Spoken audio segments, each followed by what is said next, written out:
उत्तर प्रदेश चुनाव होने में 6 महीने से ज्यादा का वक्त है, लेकिन अभी से पूरे देश की नजर उत्तर प्रदेश विधानसभा चुनाव पर है। आपको बता दें कि बीजेपी का ये सबसे मजबूत किला है और किसी भी हाल सूरत में बीजेपी से बचाना चाहती है। वहीं विपक्षी पार्टियां ये चाहती हैं कि बीजेपी को किसी भी तरीके से उत्तर प्रदेश में हरा दिया जाए, ताकि 2024 के लोकसभा चुनाव में बीजेपी के जो विजय रथ है उसे रोका जा सके। आपको बता दें कि बिहार में इसकी लपटें पहुंच चुकी हैं। मुख्यमंत्री नीतीश कुमार ने आज स्पष्ट तौर पे कह दिया कि वो चाहेंगे कि बीजेपी के साथ गठबंधन हो, लेकिन अगर नहीं हो पाता है तो जेडीयू अपने दम पर 200 से ज्यादा सीटों पर चुनाव लड़ेगी। आपको बता दें कि ललन सिंह भी ये बात दोहरा चुके हैं कि बीजेपी के साथ वो गठबंधन करने में इंटरेस्टेड हैं, लेकिन अगर बीजेपी तवज्जो नहीं देती है तो फिर जेडीयू वहां 200 से ज्यादा सीटों पर चुनाव लड़ेगी। इसके अलावा हम आपको बता दें कि जहां एक तरफ नीतीश कुमार को प्रधानमंत्री मोदी से बात करने के लिए पत्र लिखना पड़ रहा है, इसके अलावा ललन सिंह ने भी प्रधानमंत्री से मिलने का वक्त मांगा था, लेकिन वक्त नहीं मिला।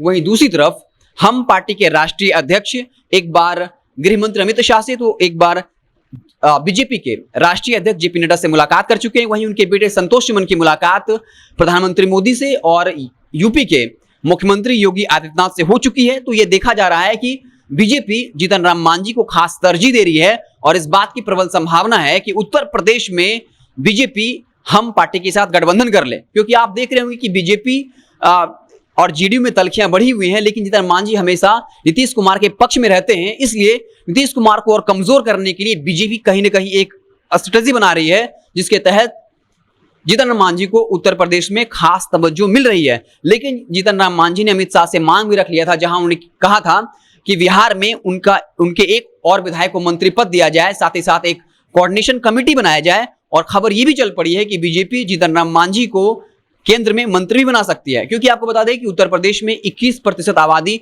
दलितों की है। इसके अलावा 60 विधानसभा सीटें ऐसी हैं जहां पर दलित वोट बैंक कहीं ना कहीं 60 विधानसभा क्षेत्र को प्रभावित करता है।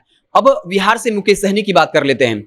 फूलन देवी के बहाने मुकेश सहनी उत्तर प्रदेश में अपनी राजनीति चमकाना चाह रहे थे और उनके मूर्ति का अनावरण करना चाह रहे थे, लेकिन जैसे ही मुकेश सहनी लखनऊ एयरपोर्ट पहुंचे थे, योगी आदित्यनाथ ने उनको वहां से नहीं निकलने दिया। इसके उलट एक और फ्लाइट से उन्हें उल्टा कोलकाता की तरफ भेज दिया। उसके बाद मुकेश सहनी अब कहीं ना कहीं सपा की तरफ झुकते हुए नजर आ रहे हैं।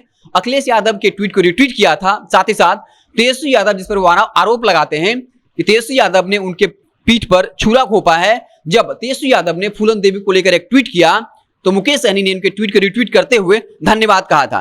तो मुकेश सहनी के बारे में कहा जा रहा है कि बीजेपी उनको भाव नहीं दे रही है, लेकिन जीतन राम मांझी को भाव मिल सकता है। हम जेडीयू की बात कर दें, जैसा मुख्यमंत्री नीतीश कुमार स्पष्ट कर चुके हैं कि अगर बीजेपी के साथ गठबंधन नहीं होता है तो वो 200 से ज्यादा सीटों पर अकेले चुनाव लड़ेंगे। इसकी प्रबल संभावना है कि जेडीयू का गठबंधन बीजेपी से ना हो, क्योंकि जातीय जनगणना का मुद्दा हो, चाहे फिर जनसंख्या नियंत्रण कानून का मुद्दा हो या फिर पेगासस का मुद्दा, हर तरफ नीतीश कुमार लगातार बीजेपी को घेर रहे हैं। तो अब देखना दिलचस्प होगा कि बिहार की जो तमाम सियासी पार्टियां हैं उत्तर प्रदेश में वो किन दलों के साथ गठबंधन करेंगे और किस तरीके से चुनाव लड़ेंगे। हालांकि अभी चुनाव होने में 6 महीने से ज्यादा का वक्त बाकी है, लेकिन फिर भी सियासी गलियारों में और नेशनल मीडिया में उत्तर प्रदेश का चुनाव अब सुर्खियों में रहने लगा है। बिहार की तमाम सियासी पार्टियां उत्तर प्रदेश में कितनी सीटों पर चुनाव लड़ेगी, किन पार्टियों के साथ गठबंधन करेगी, जैसे ही कोई नया अपडेट आएगा हम आपको उन खबरों से लगातार अवगत कराते रहेंगे। आप देखते रहे जनता जंक्शन, आपको बिहार की तमाम छोटी बड़ी खबरों से लगातार अपडेट करते रहेंगे। बहुत बहुत धन्यवाद।